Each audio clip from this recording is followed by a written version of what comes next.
Allow me to thank you for being here today at this press conference. I guess many people would like to hear our positions about what will happen after the government becomes illegal on March 22nd. And I intend to address that issue shortly. But before I do so, I just wanted to address a few issues because I've perused the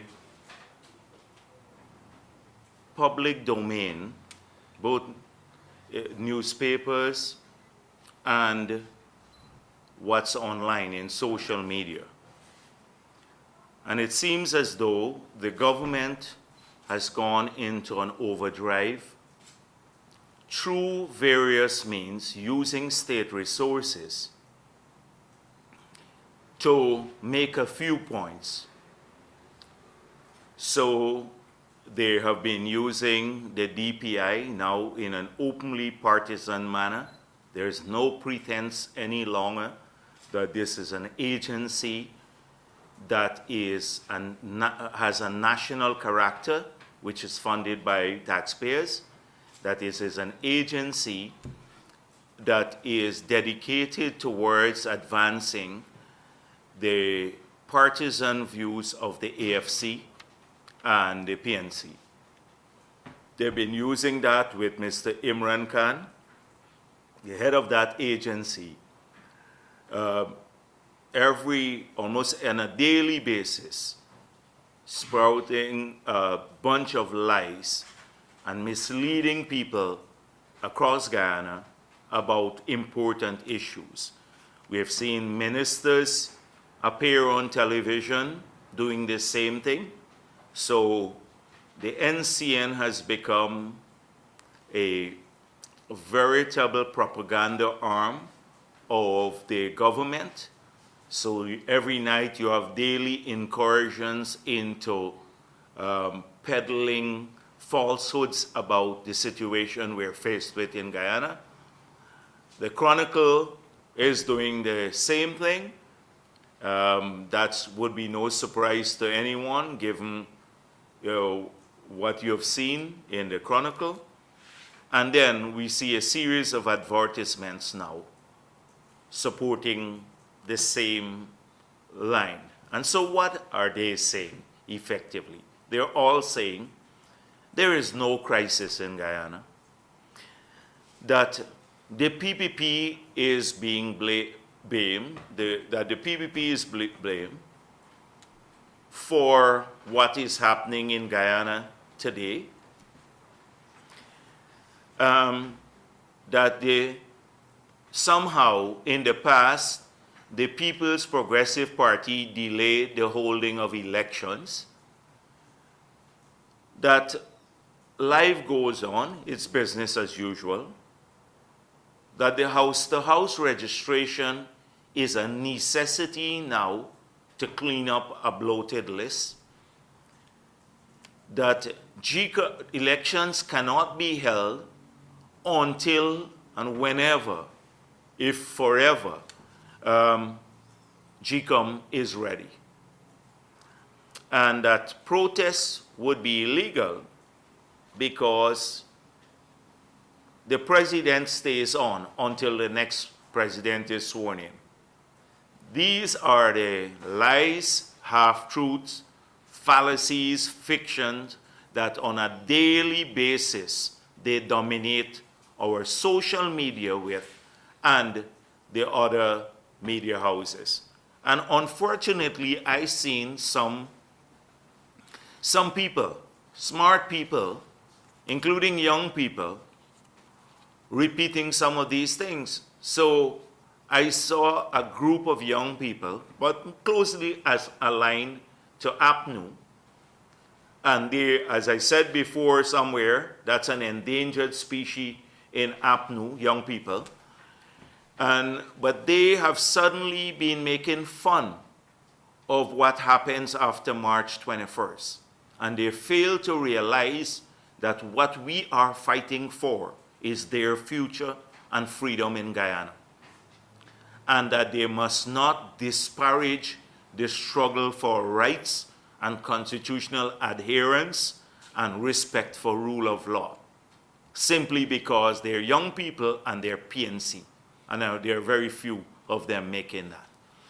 So today I want to spend a few moments talking about these issues before I address what we plan to do after March 21st, the March 21st deadline has expired. So first of all, on the house-to-house registration. Now, is there a need for the house-to-house registration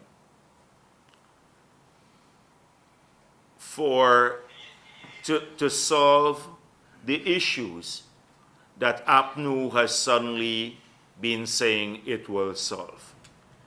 So let us recall that this list is the same list that was used in the conduct of the local government elections, that's still valid until April 30th of this year, and that not a single party complained that the list was bloated.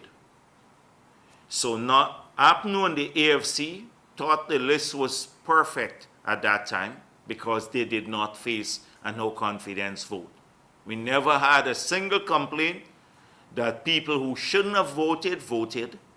They all accepted the results and they lauded the process, how they returned local democracy to Guyana. Look, we held the elections and PPP didn't hold local government elections for a while. That's a list that they use. The same commissioners and the same chairman who sit in GCOM, who now voted to go to new house-to-house registration, never complained about the quality of the list. We never heard a single utterance from them that the list was bloated. But suddenly now the list is bloated because they're part of a conspiracy, those commissioners and the chairman, with the PNC to delay elections. So the same list was used. So let us go through what they're saying the list house-to-house registration would solve. First of all, they argued that young people will be disenfranchised if we don't go to house-to-house registration. This has been disproved hundreds of times before, but I will repeat it once again for those people who have been peddling this view until today, been peddling this view that if you don't have house-to-house registration, young people will be somehow disenfranchised. Now, you know that the voters list, the National Register of Registrants, was updated in October 2018. And all of those who were 14 at that time either were registered or had an opportunity to be on that register. So when the official list of electors, that's the final voters list, is selected now, all the people who were registered and on that list, that is the National Register of Registrants, those who would have attained 18 years by the cutoff date will simply be moved from the National Register to the official list of voters.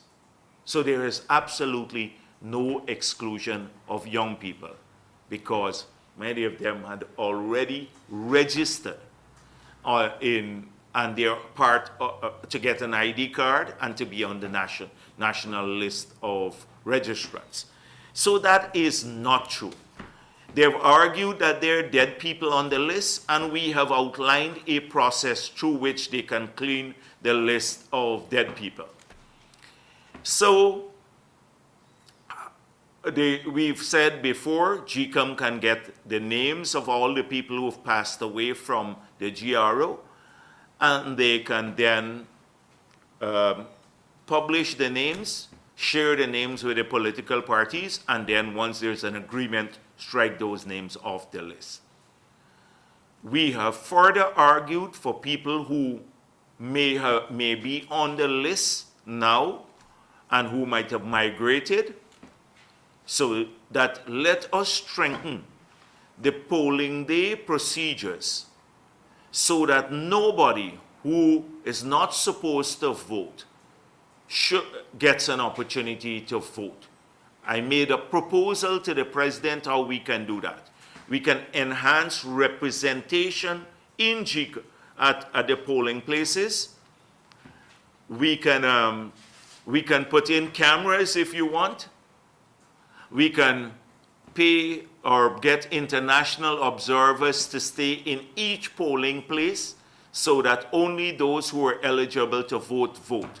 So whether the list is bloated or not, because some people may have migrated, that they don't get, others don't get to vote. And in any case, you can't simply remove people's name from the list because one of them is out of the country now, who may come back on election day.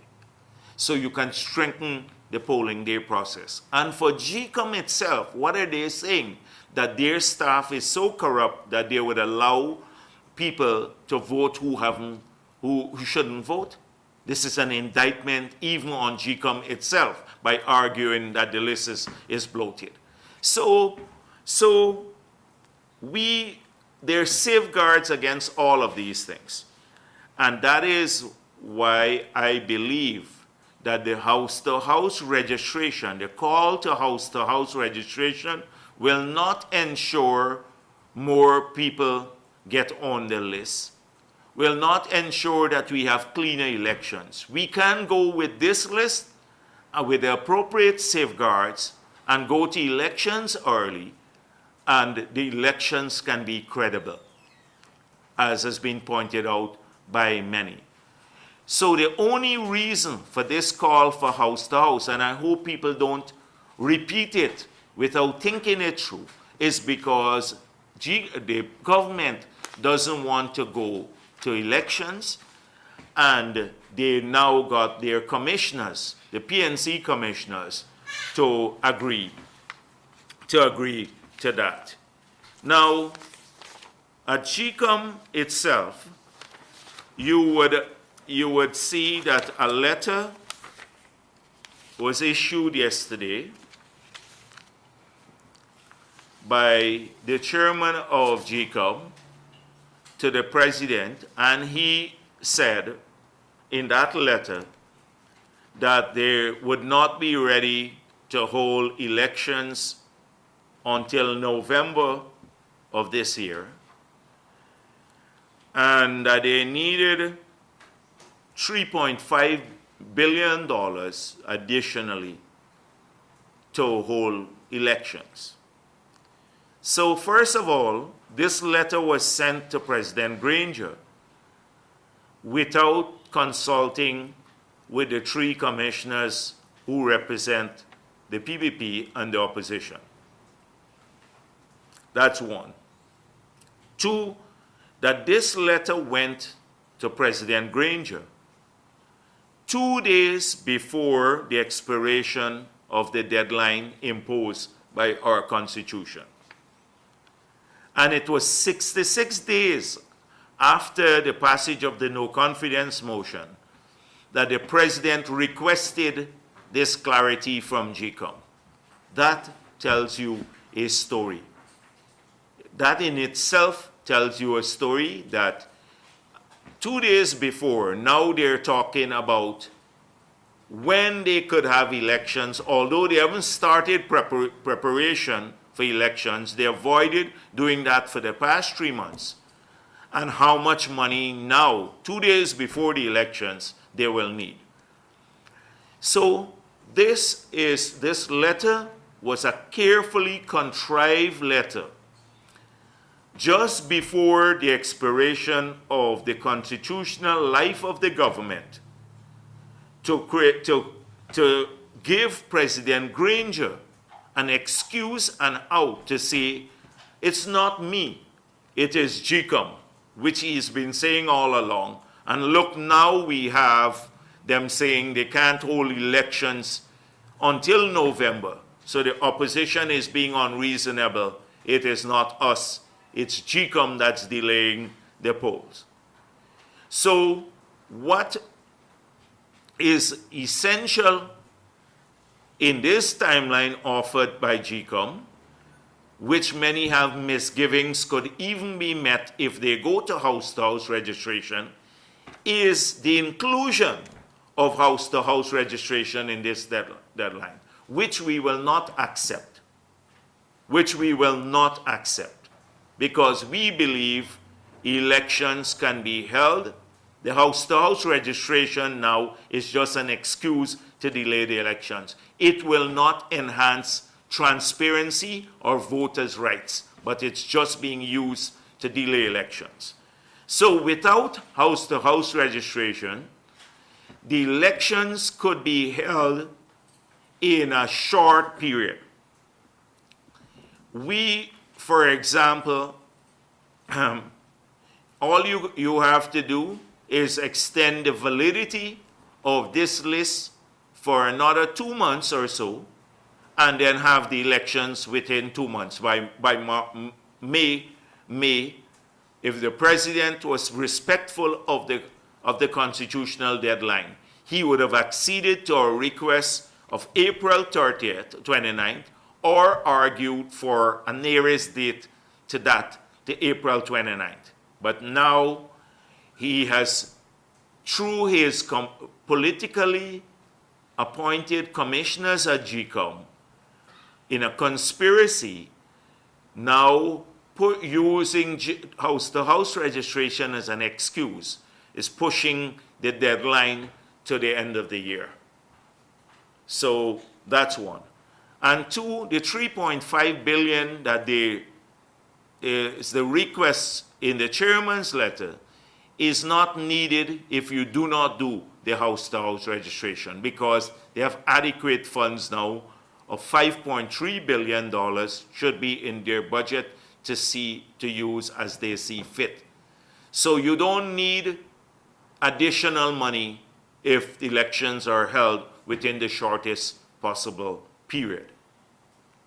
This is critical in all of this. So this letter was intended to help the government just before the period expires. So this brings me to the president's address to the nation. And it seems as though this president, and I've been saying this for quite a while now, is oblivious to all that takes place outside of his small circle, about the concerns in the society, about the established views in the legal fraternity, about the international community's concerns. He is oblivious to the concerns of the private sector and foreign investors, who all believe that the government will become illegal on March 22nd. But he persists with this strange repetition of worn arguments that have been discredited hundreds of times before, even by people who are sympathetic to the government. So the president says in his address to the nation, the authority of the legislature, the first point, he speaks about this 4 points. The legislative, the judicial, the executive, and the electoral issues. That's what he titles them. And he says that the authority of the legislative branch is unimpaired. Now, if the president just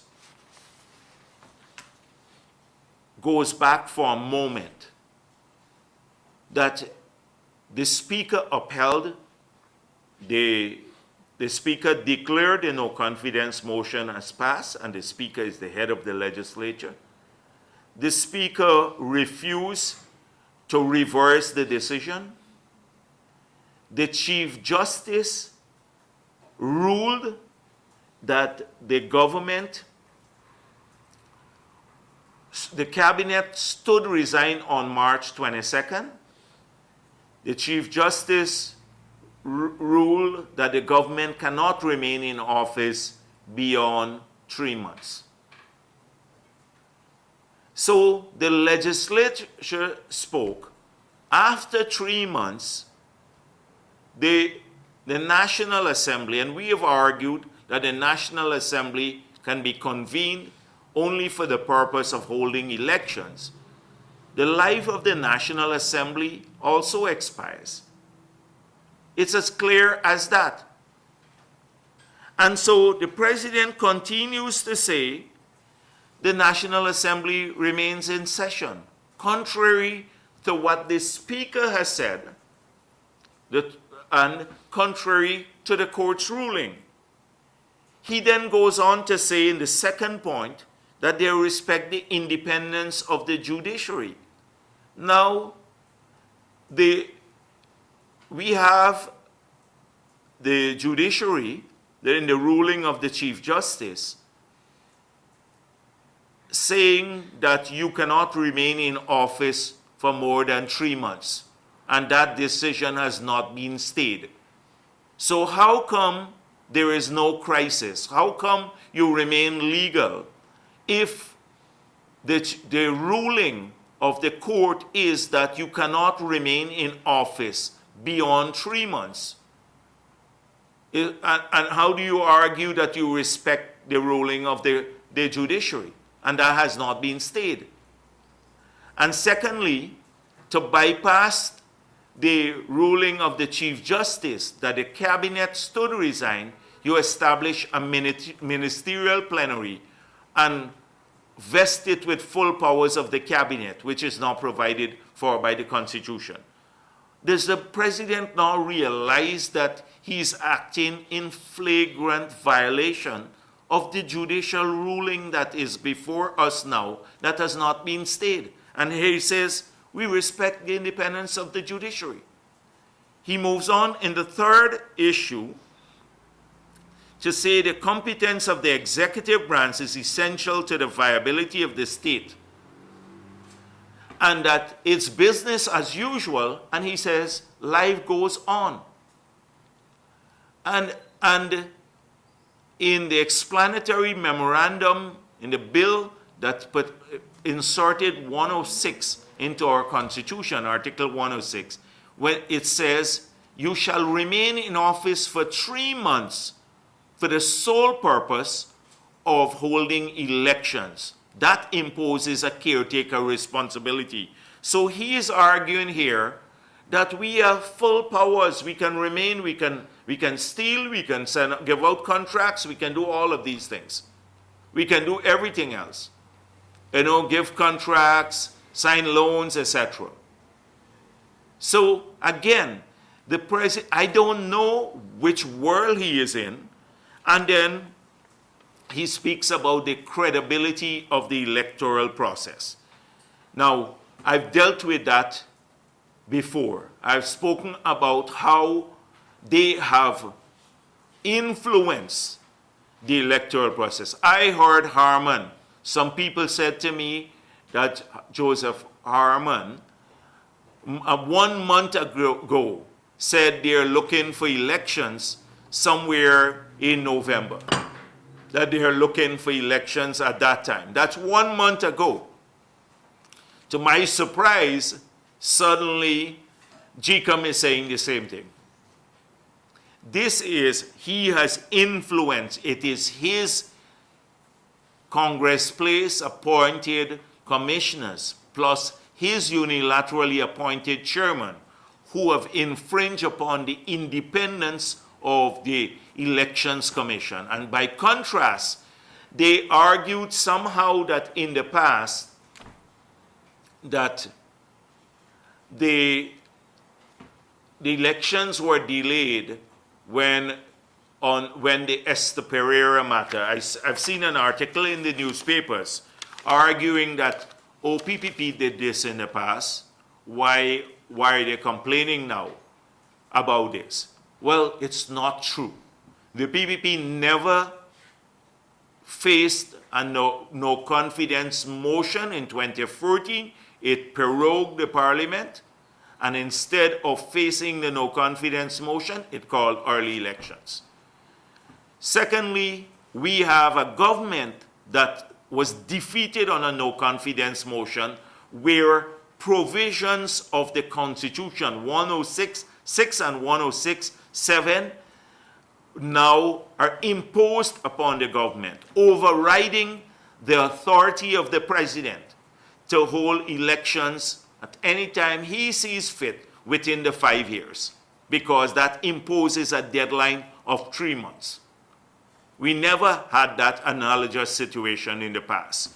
The Esther Pereira matter that they say they complain about, they said when the election results were vitiated, the 1997 election results were vitiated by Justice Claudette Singh.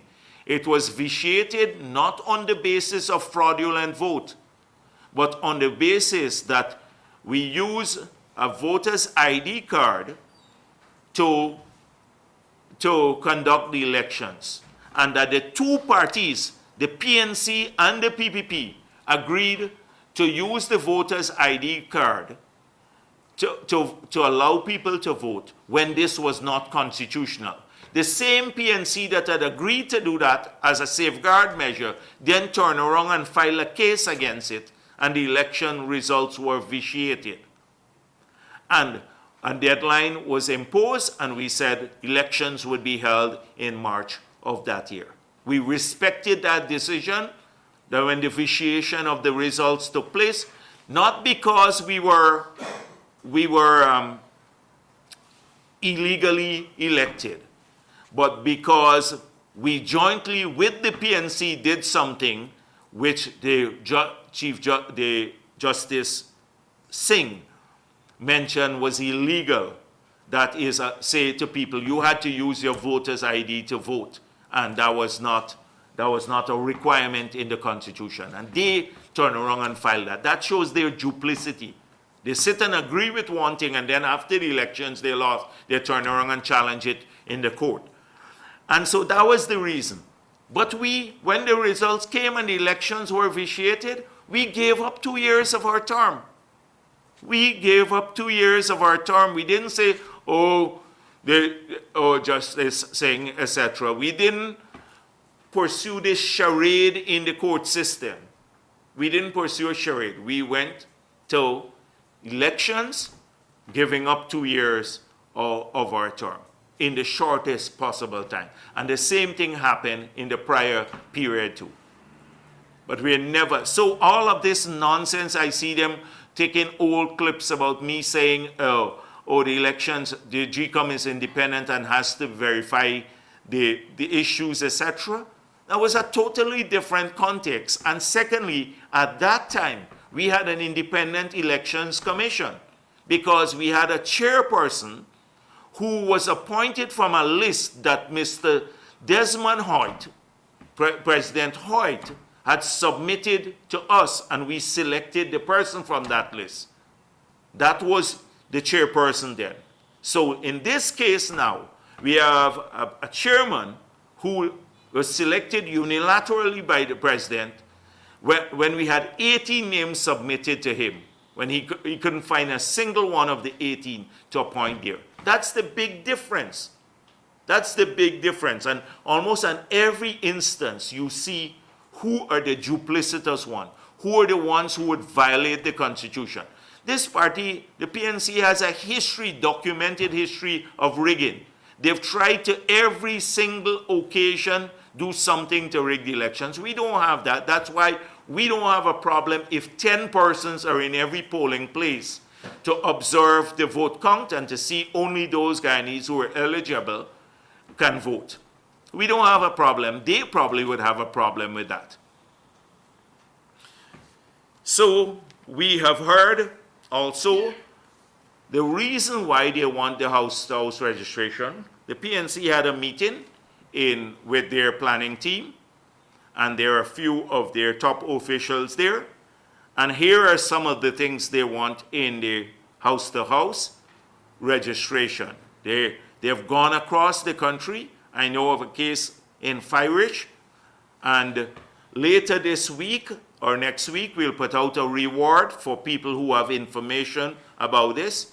They've been approaching people, if we have a house-to-house registration, to double register.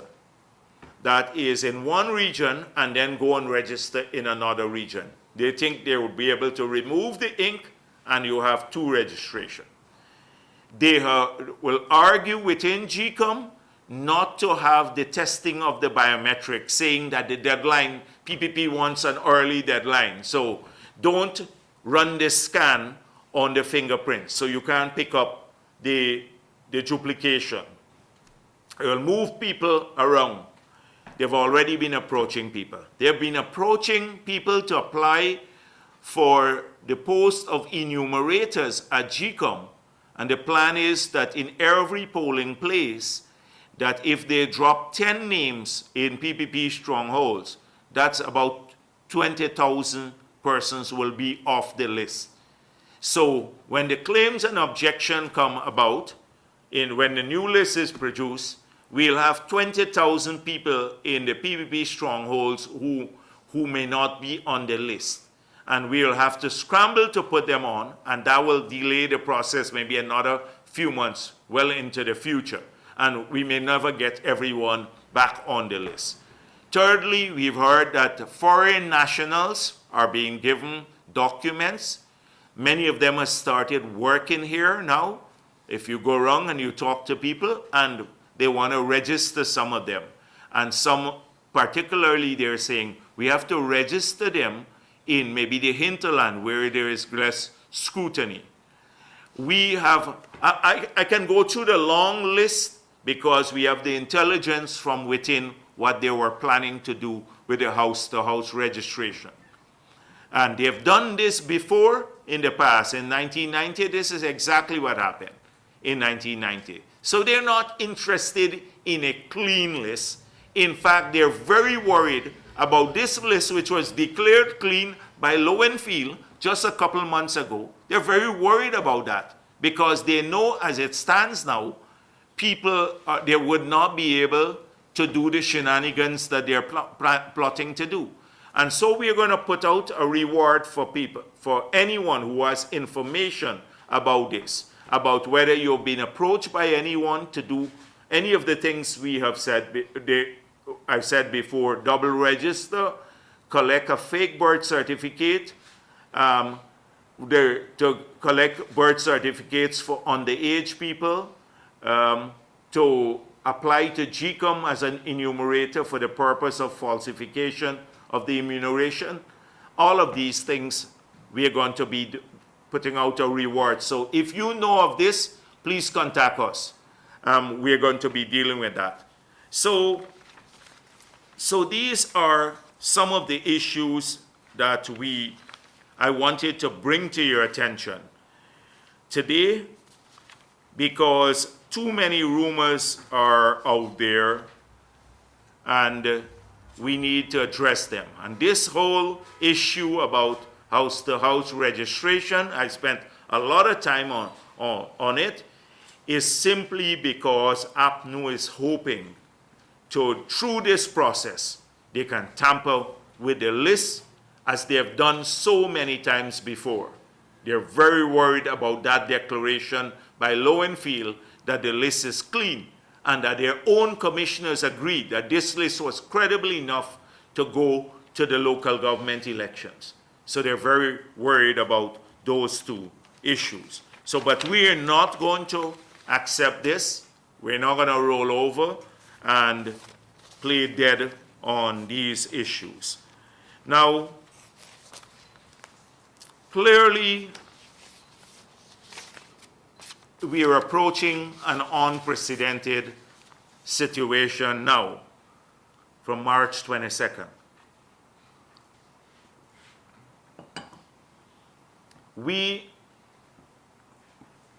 have had large numbers of engagements with lawyers here in Guyana and across the world.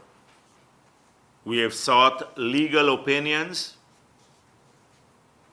about what takes place in the period after March 21st. And so most of the opinions we're receiving is that we're entering into uncharted territories or territory in Guyana.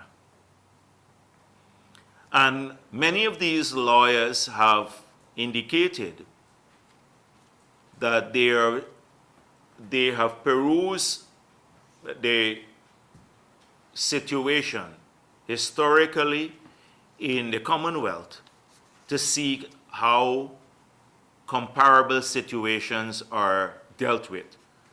When a government simply refuses to obey the Constitution. So, but one thing that is clear in all of the opinions that we have received, that the government will be illegal from March 22nd. That is clear in all of the opinions that we have sought, in all of the engagements with the legal fraternity, in speaking with people who have been in parliaments, members of parliament from around the world, from other countries, etc., in their consultations we've had politically here, that the government shall become illegal as of March 22nd. They're clear about that. They're saying that this situation, the lawyers are saying, and I believe this, that this is akin to a coup d'etat. Normally, we use coup d'etat when there is an overthrow of the government using force. But this is the illegal occupation of office because the government has overthrown constitutional order in Guyana. And so it is a coup d'etat against the Constitution. So what everyone is also clear about, when some were unsure about whether the Chief Justice, the Chancellor, should assume office or not, because there were divided opinions on that issue, they were clear that if President Granger remains in office, that he would become illegal and that he would, all of the acts that he commits thereafter from March 21st, the expiration of that date from March 22nd, all of the acts that he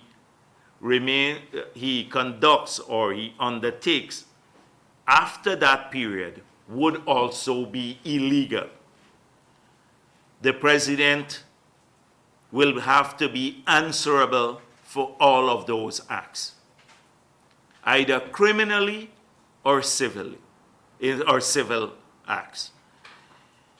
he will lose all of his immunities, because the immunities are conferred by the Constitution. The immunities are conferred upon a president who has been appointed and holds office legally.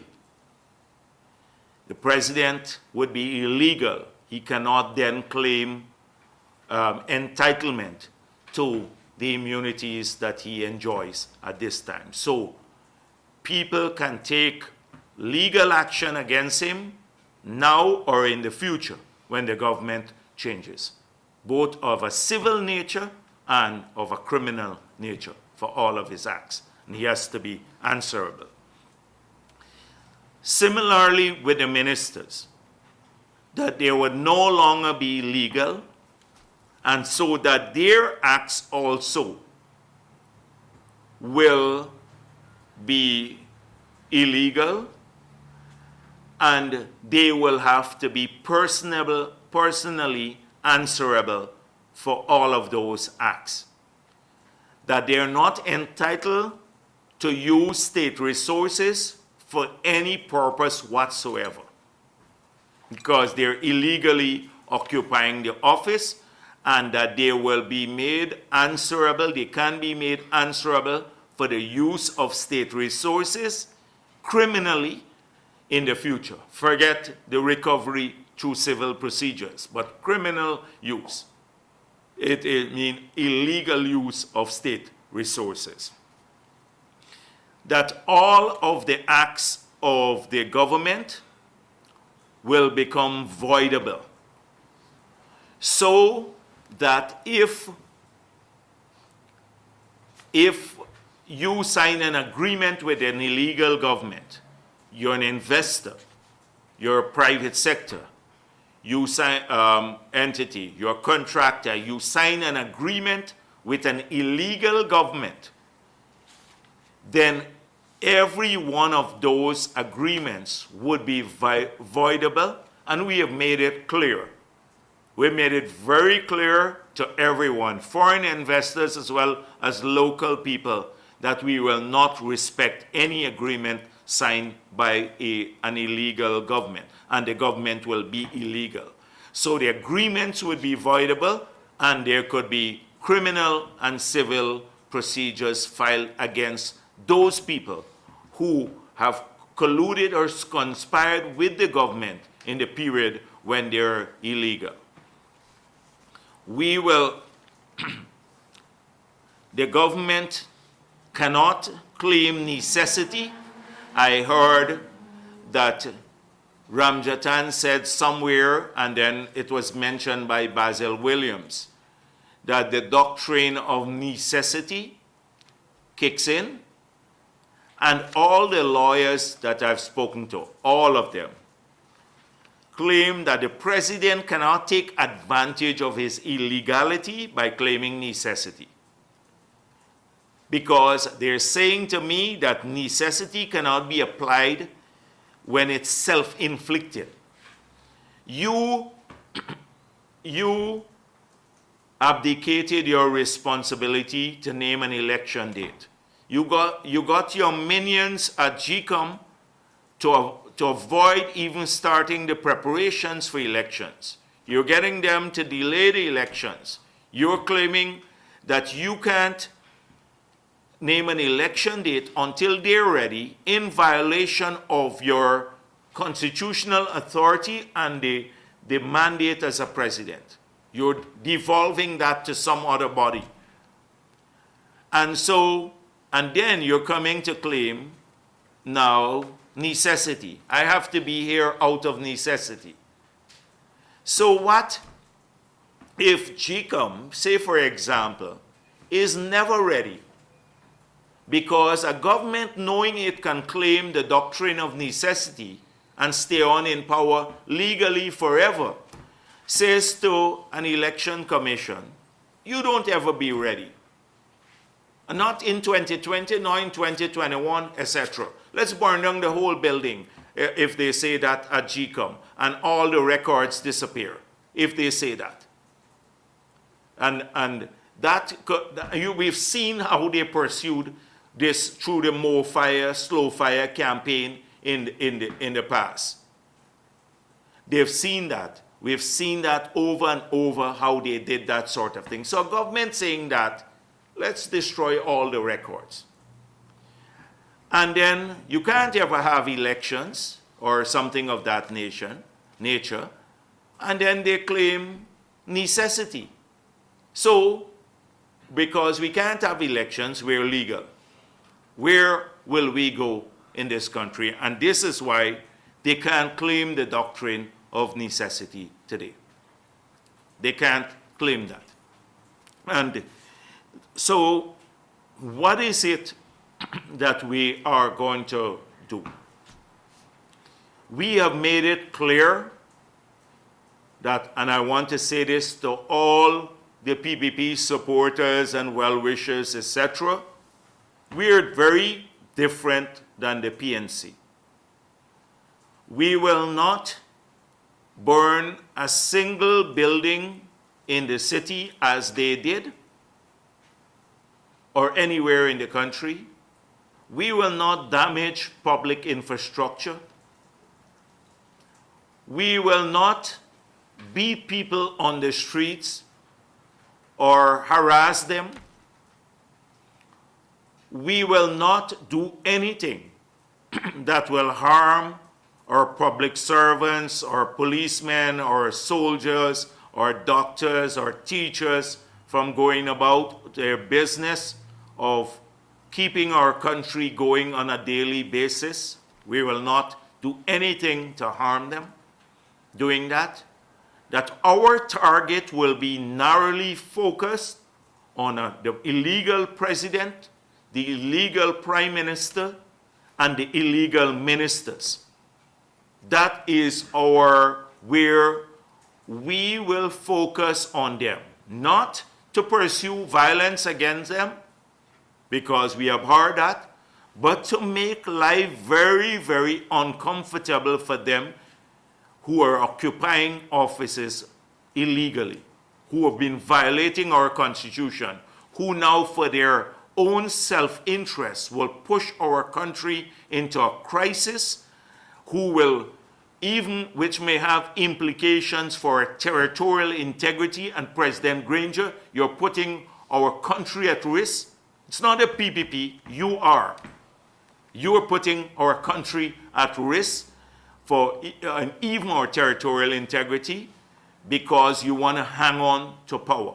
That's the target, and not for violence, but making life very uncomfortable for them. And that is why we are going to seek international condemnation of this government. We have already sought that. We have written to several organizations arguing for non-recognition of this government after March 22nd. We will seek sanctions against those individuals, and including in those, the chairman and the 3 commissioners at GCOM who are in a plot with the government to delay the elections and to violate the Constitution. We will seek sanctions against those individuals. We will take additional political steps. We'll be protesting across this country. We will be and use other political means to expose them for what they are, illegal and undemocratic. Secondly, we will pursue legal action. There are several things that came up in my meetings with the lawyers that will challenge them in various areas, their use of resources and a whole range of stuff where they have to be answerable. We, as I said before, we pursue a diplomatic option of internationalizing this issue. And we will not cease until President Granger respects the Constitution of Guyana and call early elections. November is a non-starter. The House registration, which would take nearly a year, is a non-starter. You have to respect the Constitution. You have to respect the ruling of the court. We will fight every single day, not for PPP people, for all of Guyana, including some of those that I see who have been critical of us. We are safeguarding the type of country you want to live in, where a government cannot act with impunity and violate the Constitution and then claim necessity. Because if they do that, none of us would have rights in this country, not whether you're PPP or PNC or any race or any religion. We have to do this for the sake of Guyana. We'll continue to expose the lies that they've been telling about all of these matters. So this, in a nutshell, is what I wanted to talk to you about today. The government will be illegal. We are in a crisis. We are approaching a constitutional crisis. It cannot be business as usual. The PPP wants the government to respect the Constitution and call elections early. We're not going to have them push the elections to the end of the year or next year. Thank you. Question? Yes, sure. I know you would have met with representatives of the Particent, I think, on Monday and today. Could you update us on the outcome of those discussions? I cannot tell you in great detail about the content of the discussion I've had with the Carter Center team. But we are happy that they're here, and I can confirm, as you said, I met with them twice. And they have made certain soundings about a proposal to me, and I have given them my views on the matter. And I know that they are also talking to the government and that they spoke with President Granger. That's all I can say at this point in time. I know you would have written to, I think, OAS, the Commonwealth, and CARICOM. Have you gotten any response from either one of them? I think they have had acknowledgement of the letter, and we will make public the letters that we've had. Could you please ask Gail to share? She is managing this for me. Mr. Jagdeo, in the past, when our sister countries have wanted to make governments who are in breach of the Constitution do something, what they would do is make a public statement. If you do this, we're going to bring sanctions against you. Why aren't the people that you're talking to making these public statements? What would it take? I think those things come later, because we have not even, we're fast approaching the period when the government becomes illegal. So I do think that with these large organizations, they try to engage the parties first of all to see if there is a way forward. And then if there is intransigence and a flagrant breach of the Constitution, after that engagement, then the statements follow. So I think you would have observed that this is the pattern with international organizations. So we're in that phase, but clearly, as you have seen from public statements like the clock still is ticking, there is a recognition that there is a constitutional imperative here that the government must adhere to, and that the ruling of the court. And so there is that uniform agreement and understanding that the government must comply with the Constitution and the court. And so I expect that over time that this will happen a bit more. But normally if you look at the history of these organizations, those come a little bit after there have been an exploration of a diplomatic solution. My problem is that if this happens beyond March 22nd, we have an illegal government. We would normally, those engagements tend to take place a little before to avert a crisis, but we would already be in the throes of a full-blown crisis after March 21st. This going to members of the international community to ask them to take action, it seems like we here in Guyana, we don't know what to do. So we're going to Big Sister or Mommy and Daddy. What would a PPP government do in the future to ensure that the leaders of the country, or to penalize the government leaders to ensure that this doesn't happen in the future? It's a good question, and I think as a Guyanese and a patriot, it bothers me a lot that we can't resolve our own issues. But sometimes when you make all the good faith efforts and you don't have a party that is willing to engage, a party that acts in good faith, like this government, has started off by saying we respect the passage of the no confidence motion, and now they're coming up with all sorts of spurious reasons why it shouldn't apply. When a president says it's business as usual, and when in the clear face of a crisis, how do you make a breakthrough? Because they don't listen to us. I've asked for several meetings. You recall the 2 meetings I've had, how far apart they came. And I went to a meeting with the president, and I made a proposal to him, and he didn't even consult with GCOM before to find out if the proposal is realistic or not to engage me. He waited until I went there to repeat the same old excuses and then said, I have to consult with GCOM. Clearly that is not engagement. And when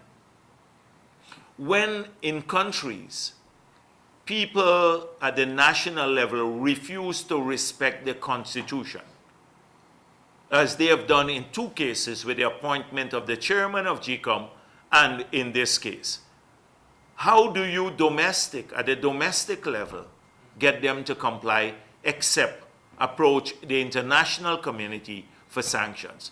And President Granger did this in 2014. He argued for sanctions against Guyana in a situation that was practically harmless when Ramatar prorogued the parliament, because he had the right to do so. If you check the Constitution, he prorogued the parliament, and President Granger at that time said, I want sanctions on Guyana, and we have to have sanctions on the government to get them to comply, to go to elections or face the no confidence motion. We're very mindful of that. And there is this principle internationally that more and more people are coming around to it. Human rights and free and fair elections and freedom are universal values, the guardians of which must be the multilateral institutions, the global community, as well as the domestic politicians. And if you don't have it, if democracy or freedom or human rights are infringed upon at the local level, in these areas, then you have to seek the support of the global community for these universal values, which are considered now human rights or universal rights. So the African Union did that too. They changed this thing from the principle of non-interference into the affairs of our member states to a principle which says non-indifference when constitutional order is interrupted.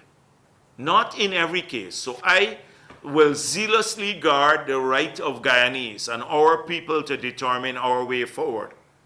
But when in these principled areas, human rights and democracy and all of these things, there is a global community and a global value, a global good that we have collective responsibility to defend.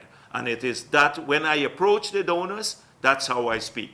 I'll not go and say, you tell us how we have to use our oil resources, or whether we will need to build hydropower, do solar system for renewable energy. That's domestic affairs. But on these universal values, it's quite different. Thank you. Yeah, there's one thing I see, and it's a bit funny. I wonder if people are have such short memories in Guyana. You just nudge my thought there about it. That I saw a consort that the PNC is having, too legit to quit. Imagine they're making fun of a constitutional issue. I've seen other posts by pro-PNC people, and these are young people, and we're fighting for their future too. And too legit to quit. They're making fun of it at a consort to be held next week. And guess who are the people who are going to, it's supposed to be a youth consort. Christopher Jones and Bond, who are part of the cabal to violate the Constitution, who were part of the cabal that misled young people in the 2014-2015 period, telling them they will get jobs and this government will treat them with respect, etc. And what are they going to tell people now at this consort? So too legit to quit because you need now the young people to support the illegal government. But what are they going to say about the jobs for young people when they stand up to give a speech there? Or how young people have been chased out of this government practically. Look at the cabal that runs the government. As I said before, young people are endangered species there. Endangered. And I see them creating some new front organizations, young people to move on or something like that. All to fool young people once again. You need them to come and protest your illegality. Even today they're doing that. They have some activities in South Georgetown. But you can't answer their questions about job and the education that you promise them, free education at university when you raise the cost there. Or when you promise them ICT and then you put the tax on the data, so when they have a cell phone now and they want to go on social media, they have to pay a tax to you, which wasn't there before. Or that water and electricity, or that you haven't dealt with one single new house lot in 4 years you have not prepared. Not a single new house lot. And the house lots we are selling for 100,000 have gone up, and the ones that were for 400,000 or something have gone up. What are you telling young people? Just bring them there to bring a couple of artists to celebrate how too legit to quit. That is it, too legit to quit. When everyone has agreed that you are in violation of the Constitution, clearly young people can't be misled the second time by this. And the same faces are coming again, the James Bond and Christopher Jones. Ask them, when young people, when they're gone to them in the last 4 years to get help for a job or something else, whether they've helped them. That is the sort of thing we have today. So you just triggered my memory there on that thing, because it offends me that they can lie to people without any shame. They're totally shameless. They go into communities now that they have neglected for 4 years, that they would have never touched had they not needed to vote again. Handing out birth certificates and telling people, oh, you're gonna get a better life in the future. And the PPP wants the oil money. That's why they're trying to get us out. And they try to steal the first 18 million. By the way, there seems to be some progress between the Bauxite Union and Rousseau right now. But I'm very happy about that. An issue that was raised by the president of the Mine Workers Union, Sherwin Downer, was that the recent negotiations did not involve labor or government officials, and that some of the workers contacted him worried about the secrecy of the meeting. What do you think about that? Should labor officials... I didn't get... The last two meetings between the Bauxite Union and Rousseau, they did not involve government or labor officials. And there were questions about why the meeting was not held at the labor boardroom and why it was held at the law firm of Hughes, Field and Stobie. I don't know about the details of the discussions themselves, but I think that there was revulsion that Amna Ali was trying to make this an Trotman political issue. Remember when she invited in the company and the union and then had the whole media corps there? That's not how you conduct labor negotiations. So I'm pleased that the interested parties are sorting this out themselves, that the interested parties, and that not to have Amna Ali sit down there and do a media circle. Not that the media is a circus, I'm not saying that before I get into trouble again. So the media, but to have that sort of thing, like a circus there, so just for political reasons. So lots of these things should take away, the labor matter should be conducted at the level where, the two sides meet. So I wish them well, and I hope that it results in all of the workers being re-employed there in the industry. Thank you.